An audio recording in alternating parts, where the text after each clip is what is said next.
Bom, iniciando aí esse regime de concreto protendido, então, como eu falei, essa disciplina ela tem bastante conceitos para serem inseridos inicialmente, né? Que diferem um pouquinho aí do concreto armado.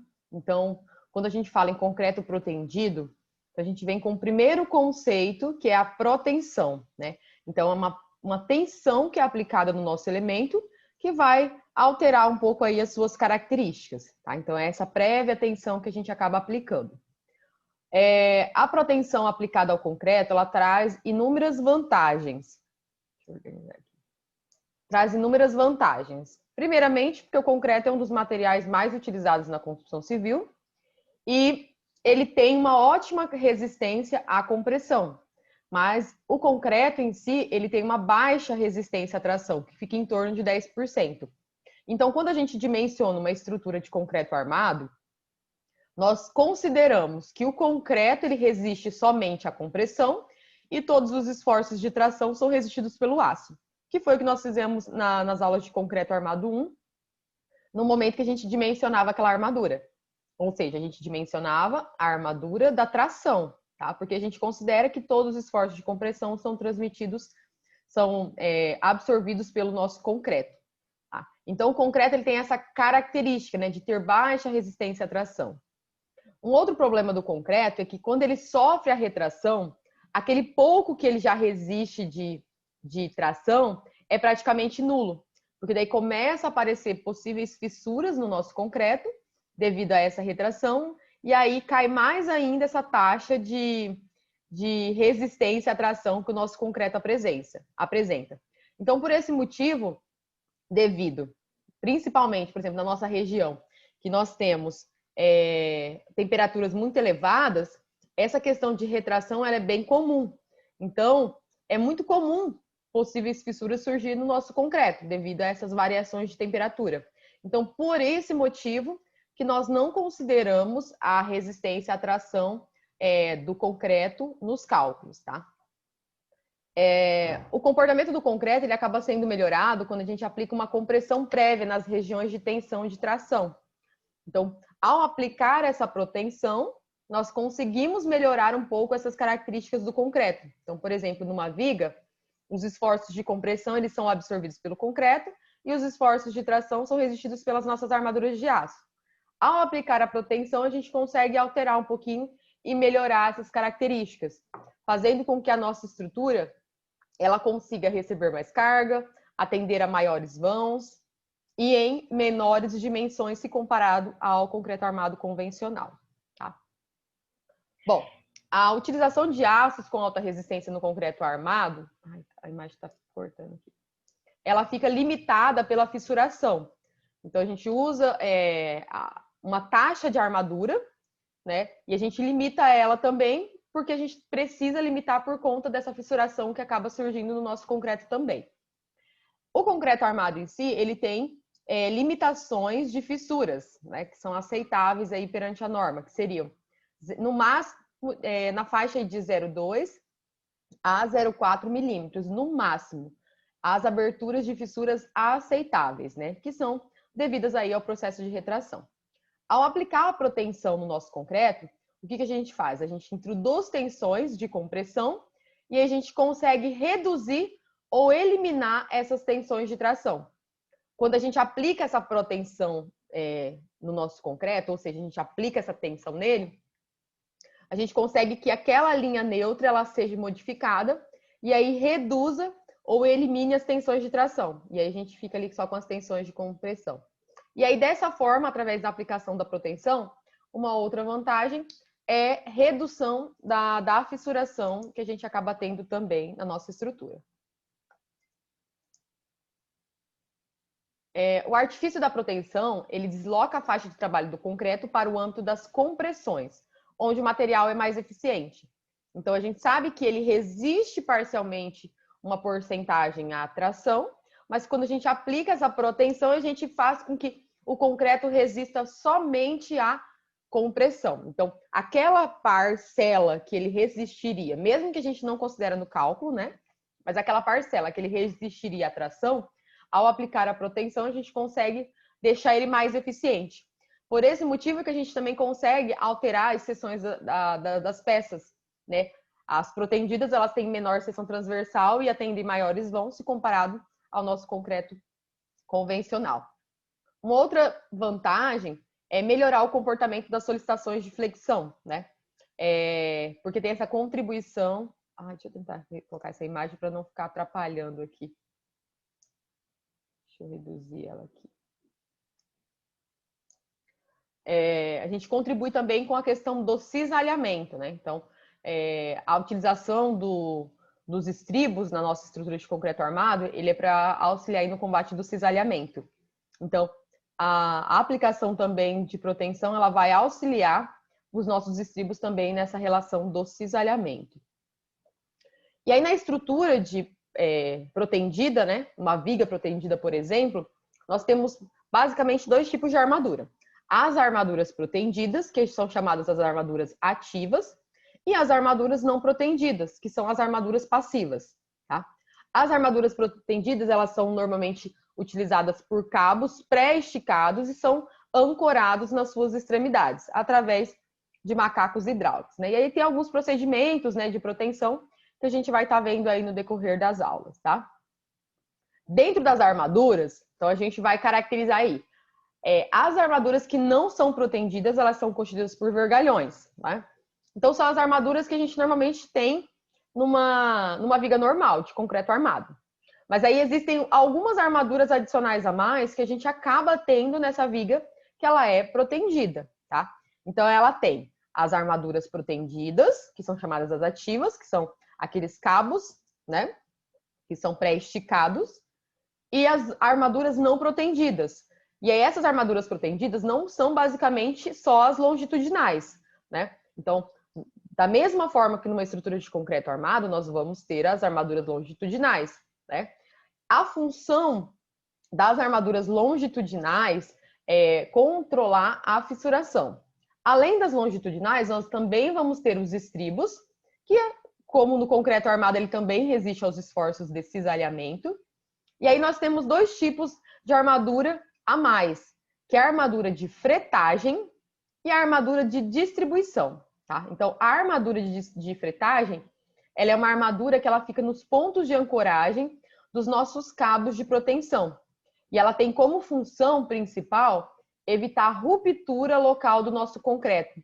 Então, naquele local que foi aplicada a proteção, precisa ter essa armadura de fretagem para que o nosso concreto não sofra nenhum tipo de ruptura, porque a tensão ali que é aplicada é muito elevada, então isso pode acarretar em alguma ruptura desse concreto. Então, precisa dessa armadura de fretagem. E a outra armadura é a chamada de distribuição, que são armaduras que são distribuídas, né, denominadas armaduras de distribuição, porque elas são destinadas a garantir o espalhamento dessas tensões que são aplicadas no nosso elemento. Então, ela auxilia a distribuir aquela tensão, né, que é recebida lá na fretagem, né? Então, ela auxilia a distribuir por toda a nossa estrutura essa tensão. Tá? Então, aqui dá para ver um pouquinho melhor, ó, a fretagem, ela vai estar bem lá com os nossos cabos, né? Os nossos cabos de armadura ativa, que é realmente a armadura protendida. Então, essa armadura de fretagem, ela vai ficar juntamente ali na região das nossas cordoalhas, né? A de distribuição é essa armadura que vai auxiliar nessa distribuição de tensões. E aí nós temos os estribos normais e as longitudinais normais que vão delimitar o nosso contorno ali da nossa viga, tá? Da mesma forma que nós temos lá em concreto armado, nós também temos em protendido as armaduras de pele. Então, mesma coisa, mesmo processo. Se nós temos uma determinada altura de viga, a gente precisa criar uma armadura mínima, que é a nossa armadura de pele.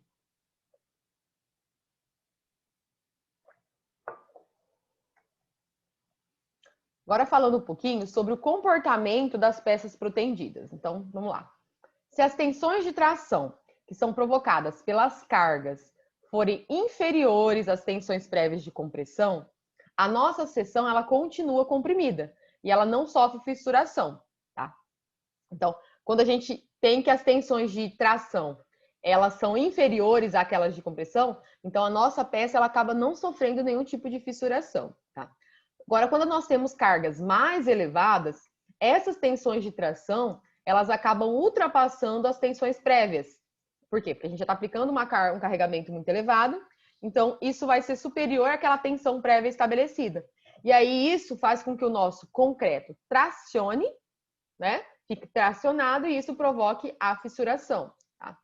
Quando a gente retira essa carga, a protensão ela provoca o fechamento da estrutura. Então, assim, o nosso concreto ele não fissurou. Apliquei um carregamento superior às tensões de tração prévias que eram estabelecidas para ele. O que acontece com ele? Ele pode surgir algumas fissuras nele, porque o concreto ele vai passar a ser tracionado nessa condição. Mas quando eu retiro essa carga, a protensão em si do meu elemento estrutural vai fazer com que haja um fechamento dessas fissuras. Então, ele tem esse comportamento, tá?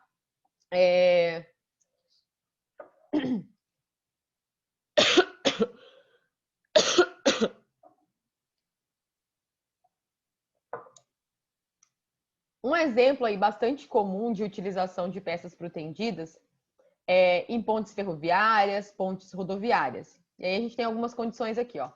Ensaios realizados com vigas protendidas, que são sujeitas a cargas repetidas, mostram que essas vigas mantêm suas características de comportamento após a atuação de um grande ciclo de carregamento. Então, as peças protendidas, mesmo após um grande ciclo de carregamento, elas têm um bom comportamento. E aí essa propriedade, ela faz com que elas estejam sujeitas a cargas repetitivas. Então, funcionam bem melhor que o concreto armado. Então, se eu faço uma ponte ferroviária, uma ponte rodoviária, ela, querendo ou não, ela está sujeita de forma constante a cargas extremamente repetitivas, né? Porque está passando ali a todo momento, né? Uma chamada carga móvel.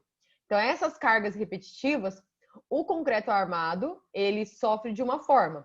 Ele tem uma tendência a sofrer algumas fissurações, né? Dependendo das suas características. Já o nosso concreto protendido, ele absorve melhor todos esses esforços.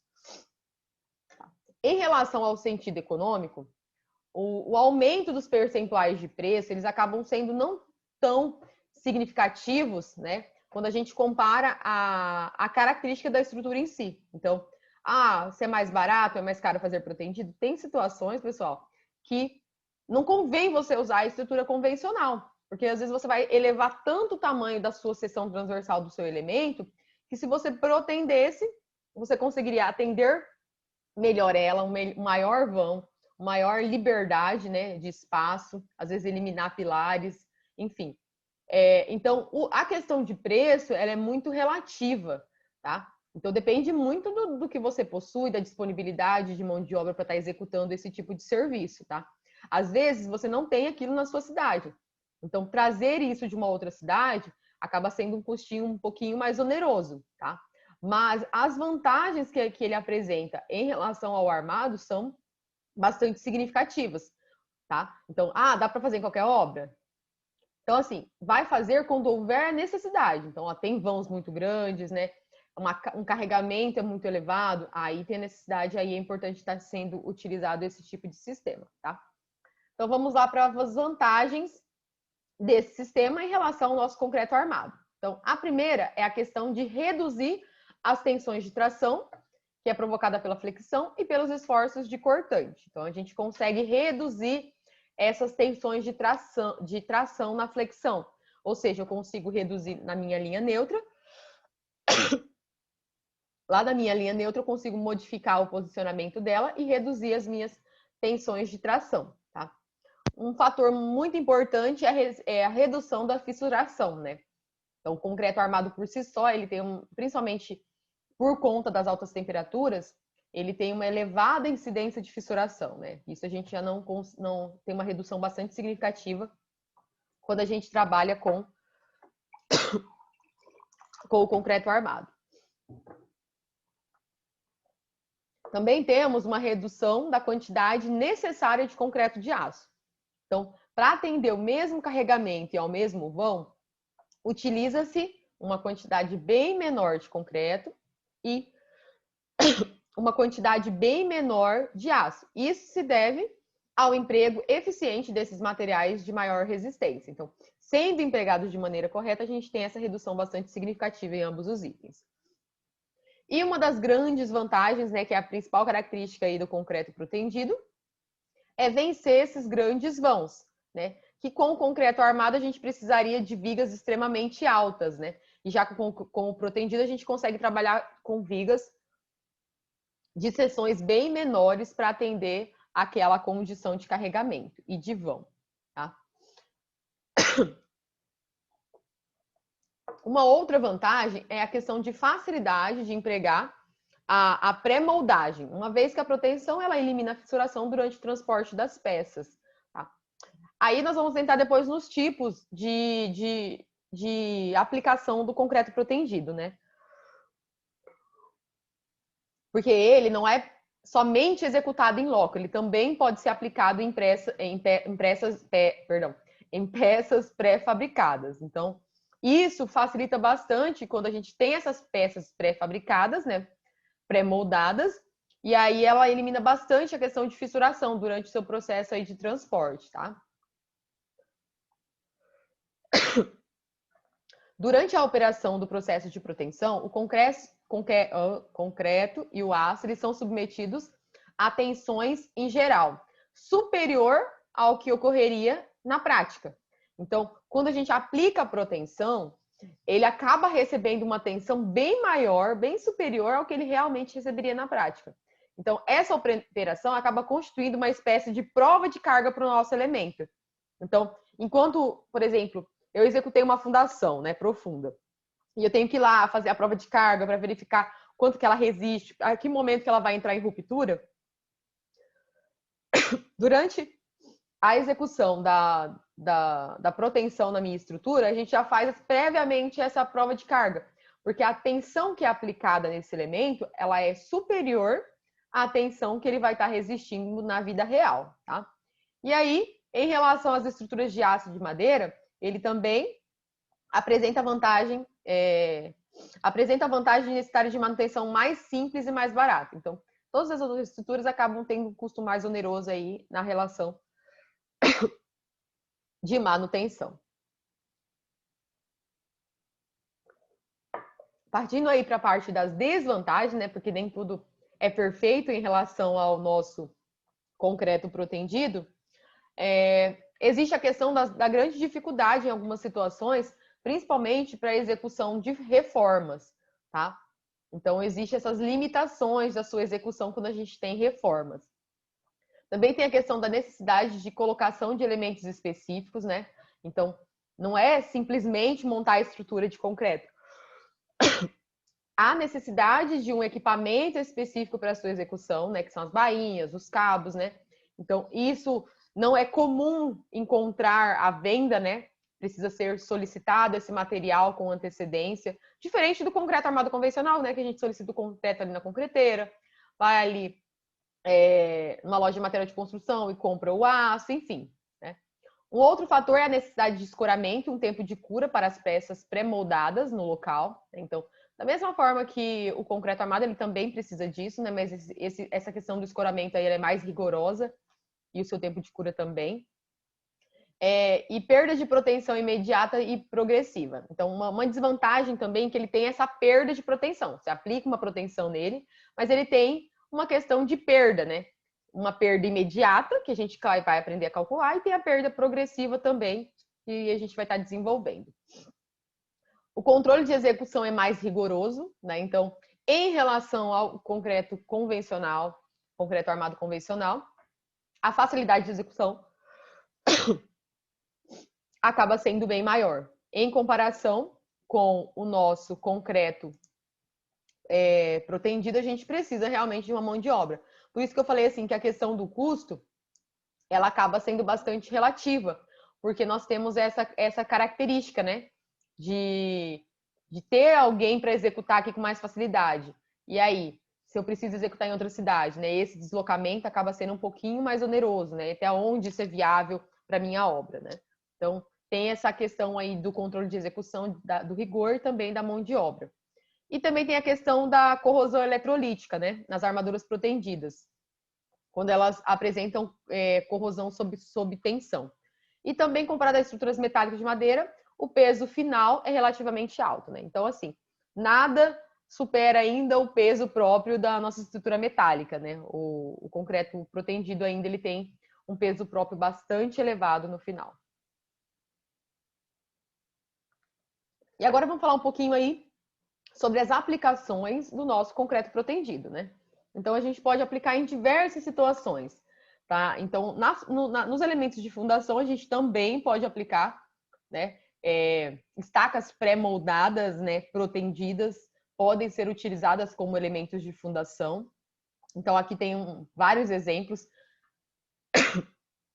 delas em maciças, né? Delas em formato circular, né? Com ocas.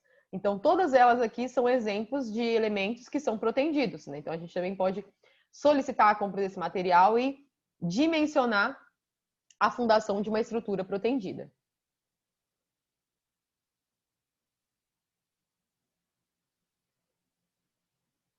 E aí, no caso, nós temos aqui as estacas pré-moldadas protendidas, né? Elas são indicadas em que situação? Então, elas são indicadas principalmente quando a gente tem a necessidade de atravessar um lençol freático, né? Elas permitem emendas e também alcançam grandes profundidades, né?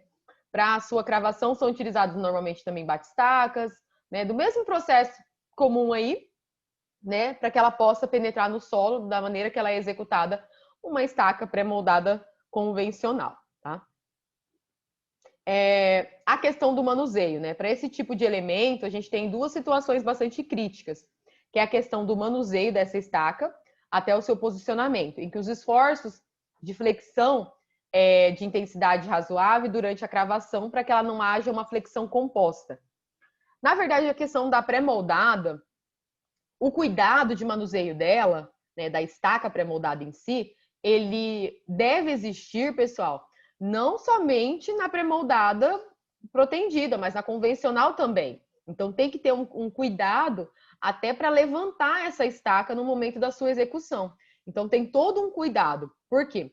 Porque essa estaca, vamos supor, ela vai ser um elemento de fundação. Então, que carregamento ela vai receber? Ela vai receber todo um carregamento, né, que vai comprimir ela, certo? Bom, ela foi dimensionada para isso, para resistir esses esforços. Então, no momento que você levanta ela, tem que tomar um cuidado, por quê? Para que ela não, o peso próprio dela não interfira nos seus esforços. E ao invés dela resistir ao esforço que ela foi dimensionada, ela possa talvez aí gerar algum tipo de esforço de flexão composta, tá?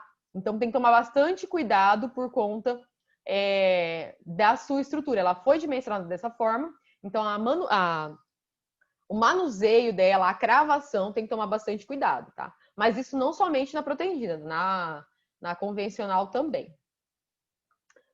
Um outro exemplo aí também é os radiers, tá? Não é tão comum, né? Porque a gente acaba falando que radier acaba sendo muito utilizado em habitação popular, mas pode-se também aplicar a proteção no radier, que na verdade o radier nada mais é do que uma laje maciça, né? Onde a gente vai receber uma edificação. Então, dependendo da utilização desse radier, nós podemos também aplicar a proteção nele, né? Então, se for um local onde tenha um fluxo de veículos muito elevado, uma balança, enfim, algum elemento que receba essas cargas muito elevadas, pode-se também fazer radiers protendidos.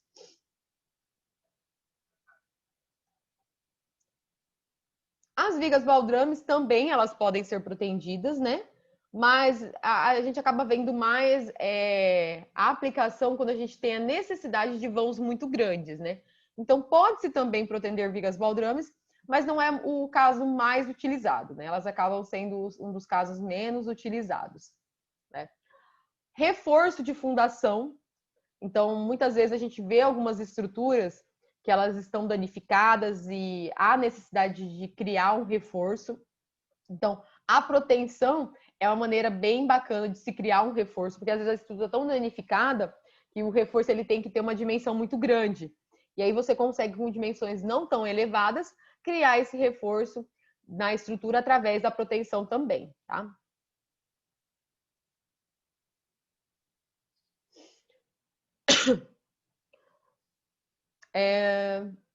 Falando um pouquinho aqui sobre as lajes, nós também podemos ter as lajes protendidas, onde elas podem ser tanto pré-moldadas em trilhos, alveolar, duplo T, moldadas no local, ou também as lisas, tá?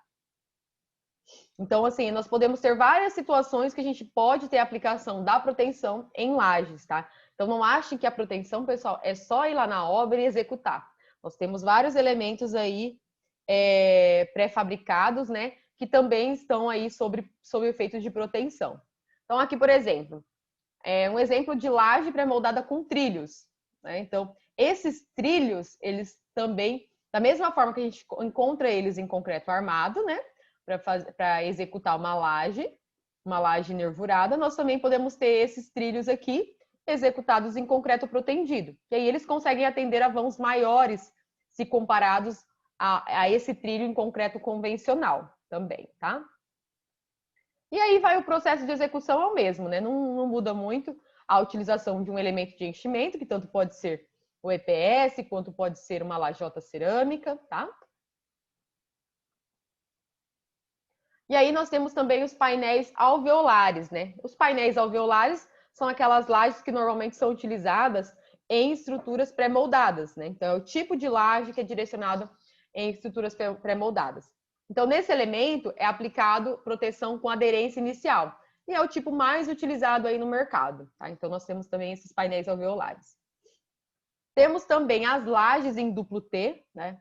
Então esse tipo de laje aqui também é bastante interessante.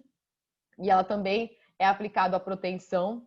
É um elemento que ele tem uma inércia bem maior, né? Então, normalmente é um tipo de laje utilizada quando a gente tem a necessidade de utilização de grandes vãos.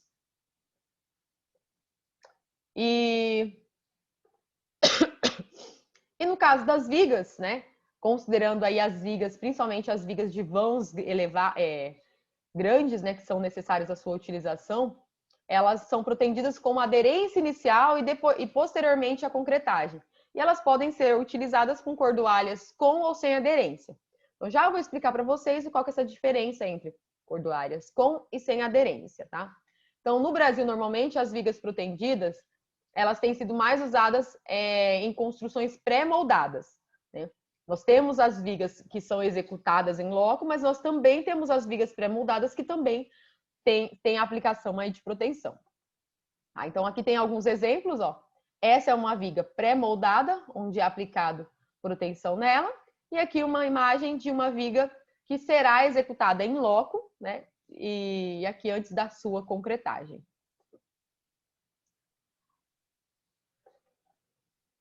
Uma outra aplicação bastante interessante, né? E bem válida para o concreto protendido seria a utilização em pontes, em viadutos, né?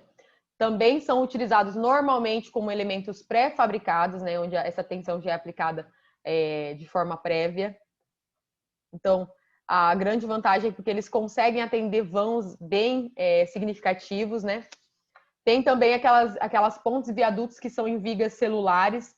Então, esse tipo de estrutura ele acaba tendo, ele conduz uma altura menor, mas o custo com as formas acaba sendo um pouquinho maior. Então, ele possui, por possuir uma laje inferior, ele é muito interessante para o uso de estruturas contínuas, tá? Então, é bem bacana também essa utilização de vigas celulares em pontes e em viadutos, né? E aí também tem aquelas pontes que a gente chama de balanços progressivos, que também podem ser utilizadas à proteção, tá? Então, esse tipo de ponte aqui, que a gente vai encaixando essas peças, né? Que a gente fala balanços sucessivos, progressivos. Então, são peças que vão sendo encaixadas, né? Então, e elas são encaixadas uma a outra através de proteção. Então, toda a estrutura em si fica protegida. E a gente acaba trabalhando aí com vãos bem maiores se comparados ao sistema convencional. Tá? Tem também um outro sistema, que é o das pontes empurradas, né? Então, também aplica-se a proteção nesse tipo de sistema, onde a gente vai pegar com um macaco hidráulico, né, fixo, você vai empurrando a peça até ela ir para frente. Então, você vai aumentando a sua ponte dessa forma, através de empurrar ela, né? dessas placas que também são protendidas, você vai criando elas mais adiante, que são as chamadas pontes empurradas. E também temos as pontes estaiadas, né? As pontes estaiadas, essas placas em concreto, elas também podem ser protendidas e por esse motivo, né, elas também conseguem atingir vãos bem elevados, né, nessa associação, né, principalmente por conta das barras estaiadas, né, dessas cordoalhas de aço, com o nosso concreto protendido. Então, a gente consegue trabalhar com esses vãos bem significativos também nessa associação, tá? Esse tipo de passarela também, tá? Quando os vãos são bem significativos, também pode se trabalhar com o concreto protendido. E aqui, pontes protendidas em madeira, né? Então, a gente, quando fala em protendido, acha que só os elementos de concreto podem ser protendidos. Antigamente, existia muito o costume de fazer essa proteção também em elementos de madeira, tá? Então, de que forma eu faria isso? Essa tensão é aplicada, ó, nessa união aqui dos nossos elementos. Então, ó, faz a pré-montagem. Então, consegue-se criar essas vigas de madeira através de várias placas, ó. Então, várias tábuas aqui. Então, monta-se ela, aplica-se essa proteção nelas. Então, aqui já está sendo aplicada a proteção.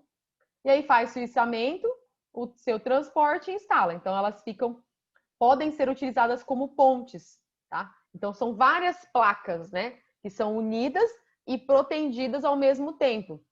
E aí é como se formasse uma laje grande, né? Uma placa grande, só que em madeira.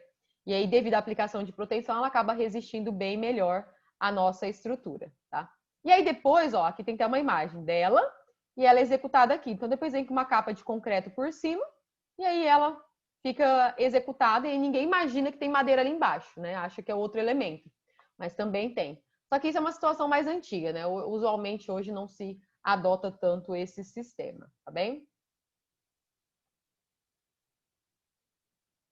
Então, pessoal, vou só salvar essa aula e daqui a pouco a gente volta, tá? E a gente continua aí mais na parte teórica de protendido, tá bem?